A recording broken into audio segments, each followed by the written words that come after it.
And Harry was hacked off with the press. He was annoyed with us for some reason. There are many reasons why Harry might be annoyed with us. And he spent the entire hour and a bit of this occasion just looking slightly over to one side where we were sitting, we the print media, and just staring daggers at us. He was furious. He couldn't hide, like I said, what I said earlier about this, that Harry has no filter. He couldn't hide his fury.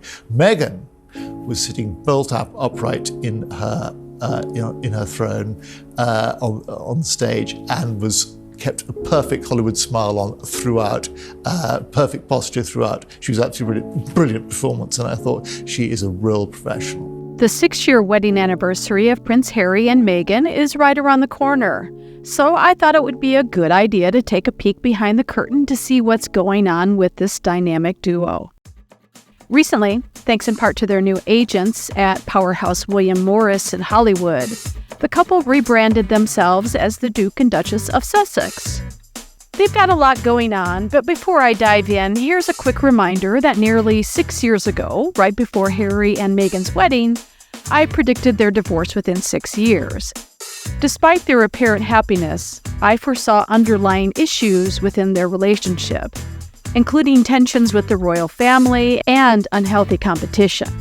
In a more recent prediction, I anticipated that it would be Meghan who would initiate the divorce, but that Harry would hesitate before eventually finalizing the split in 2028. I saw that Harry would prolong his stay in California before cutting ties with the U.S. by 2030. No worries for Meghan, I said. Once divorced, she will quickly rebound with a new reality show and potentially another marriage within the next decade. So where are we now? First of all, last year there were a number of rumors that Harry was spending time apart from his wife and family in a nearby hotel, and there were suggestions that the couple was headed for divorce. But as I've said before, the absolute end for this couple won't be until 2028, and it is Meghan who will be the first to sign off on it in 2026. Harry will reluctantly follow suit in 2028, making everything official. At this point, it's Harry who wants to keep his marriage going. Meghan also has a strong sense of responsibility, of course, for her children and also for Harry's future too. This begs the question of whether the couple, or at least Meghan, really wants to retain their royal titles. Honestly, I think Meghan could take it or leave it, despite what you might be thinking. Remember, they've signed with William Morris, and you can bet that the bigwigs who are running the show want the couple to retain their royal footing. And Harry wants to keep his title too. After all, he is in a long line for the King of England, so why wouldn't he? At home, it's Meghan who really holds down the fort, juggling parenting as well as the couple's careers. While Harry takes great pride in his family, he's not the typical masculine protector that American women desire. He's kind of a wimp and spends a lot of time with his own friends goofing off. And honestly, if she were to never make another dime in her life, she would be perfectly comfortable. She enjoys doing things like watching the kids play in the yard and taking care of her household without a crowd of nannies and servants. She just happens to have future ambitions for herself, just as any American woman would. Meghan's ambitions will really begin to bear fruit in just 2 to 3 years' time. She's already got a new podcast deal with Lemonada, who produces podcasts with the likes of Julia Louis-Dreyfus and Samantha Bee, among others.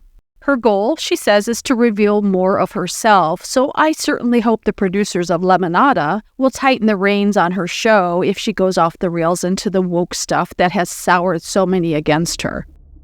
Now, here's where I've got a big warning for Ms. Markle.